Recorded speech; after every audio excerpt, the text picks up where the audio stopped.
Assalamualaikum warahmatullahi wabarakatuh. Perkenalkan, nama saya Siti Aisyah Nur Rumaira dengan NIM PO7142231087 dari kelas D4B tingkat 3. Pada video kali ini saya akan menjelaskan bagaimana gambaran pemeriksaan hematologi lengkap pada infeksi virus denggi dan infeksi virus SARS-CoV-2. Sebagai seorang ATLM, sudah seharusnya kita mengetahui dan memahami bagaimana perubahan komponen darah yang terjadi pada kedua infeksi virus ini. Dikarenakan pada gejala klinis awal, keduanya memiliki ciri-ciri yang mirip, tetapi sebenarnya memiliki perbedaan pada patofisiologi dan juga komplikasi hematologinya. Kemudian kita masuk ke parameter hematologi lengkap atau CBC. Yang pertama itu leukosit. Leukosit ini merupakan indikator respon imun seluler.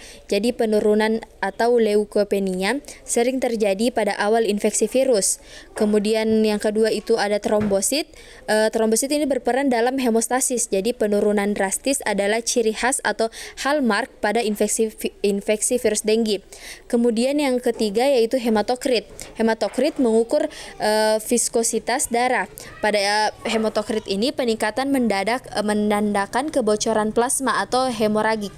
Kemudian yang terakhir yaitu hitung jenis atau diffcode, melihat presentasi limfosit, neutrofil dan juga monosit untuk menentukan profil prognosis pasien. Selanjutnya mari kita bedah gambaran darah lengkap pada pasien denggi. Adapun 4 parameter utama yang menjadi indikator khas di laboratorium yaitu yang pertama trombositopenia. Terjadi penurunan jumlah trombosit secara signifikan, bahkan bisa di bawah 100.000 mikroliter yang disebabkan oleh penekanan sumsum tulang serta destruksi trombosit oleh sistem imun. Kemudian yang kedua yaitu hemokonsentrasi. Terjadi peningkatan nilai hematokrit sebesar kurang lebih 20% dari nilai baselin yang menjadi tanda objektif terjadinya kebocoran plasma ke jaringan interstitial. Kemudian yang ketiga yaitu leukopenia dan limfositosis atipikal. Terjadi penurunan total sel darah putih atau leukosit di bawah infeksi. Disertai munculnya limfosit plasma biru atau LPB pada sediaan apusan darah tepi sebagai respon imun tubuh. Kemudian ada hemokonsentrasi yaitu tanda kebocoran plasma pada DHV. Selanjutnya kita masuk di dinamika trombosit dan hematokrit. Seperti yang bisa kita lihat pada grafik di layar, perjalanan penyakit denggi memiliki tren yang khas.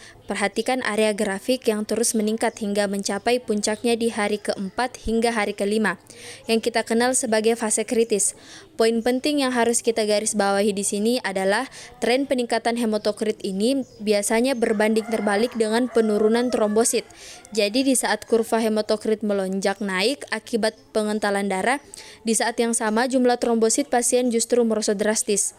Pemantauan ketat pada fase transisi ini sangat krusial untuk mencegah pasien jatuh ke kondisi yang lebih berat.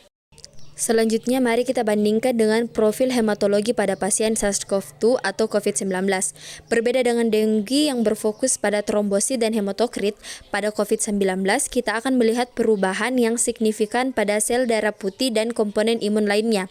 Ada 4 parameter utama yang sering ditemukan, yaitu yang pertama ada limfopenia. Limfopenia ini adalah parameter yang umum ditemukan pada lebih dari 80% pasien di mana terjadi penurunan jumlah sel limfosit. Kemudian yang kedua yaitu neutrofilia. Terjadi peningkatan neutrofil berkaitan erat dengan terjadinya badai sitokin atau sitokin storm dan adanya infeksi sekunder. Kemudian yang ketiga yaitu trombositopenia ringan. Berbeda dengan denggi yang penurunan trombositnya sangat ekstrim. Pada SARS-CoV-2 penurunan trombosit umumnya bersifat ringan dan hanya terjadi pada kasus yang berat.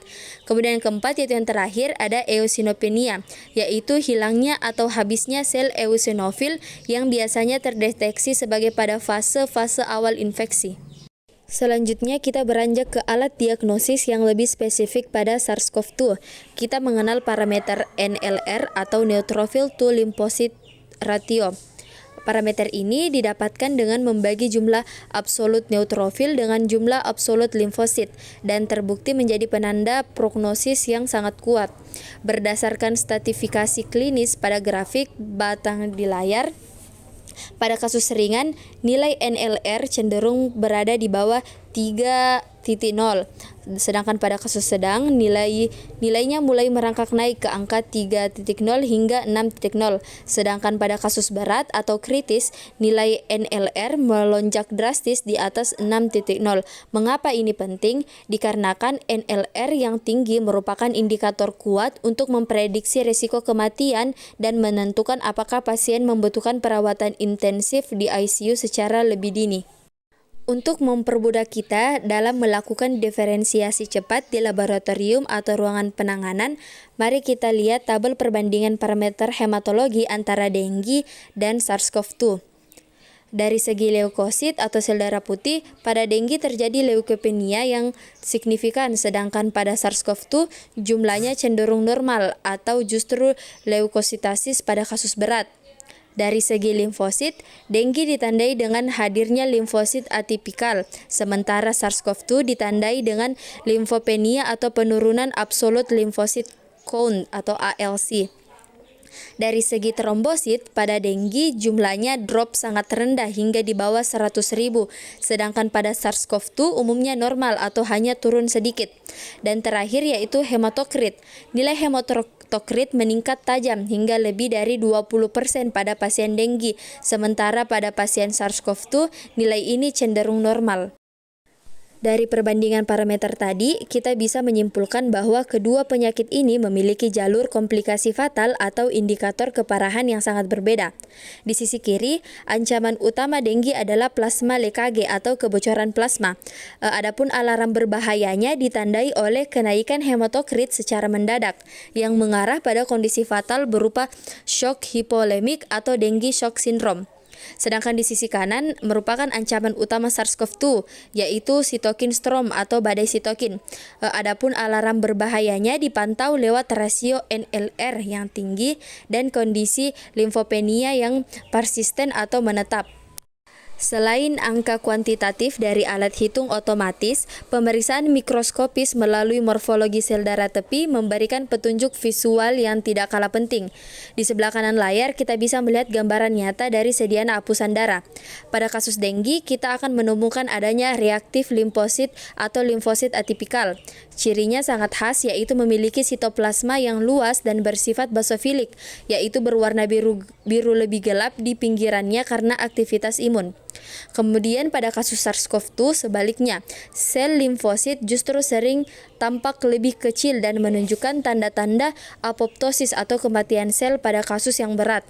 Oleh karena itu, kejelian seorang ATLM dalam membaca sediaan hapusan darah tepi tetap menjadi standar emas pendukung diagnosis yang tidak bisa digantikan sepenuhnya oleh mesin. Kita masuk ke bagian akhir, yaitu seluruh data klinis yang kita bahas tadi tidak akan bermakna tanpa peran strategis dari ATLM.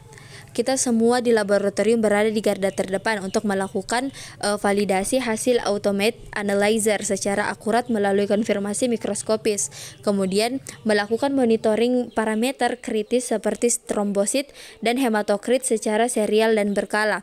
Kemudian segera melaporkan nilai kritis kepada dokter penanggung jawab pelayanan agar tindakan penyelamatan bisa langsung dilakukan, serta menjamin seluruh kualitas pemeriksaan mulai dari tahapan pra-analitik, analitik, hingga pasca-analitik. Itulah tadi sedikit atau beberapa penjelasan dari saya mengenai gambaran pemeriksaan hematologi lengkap pada infeksi virus denggi dan virus SARS-CoV-2. Apabila ada kekurangan mohon dimaafkan. Assalamualaikum warahmatullahi wabarakatuh.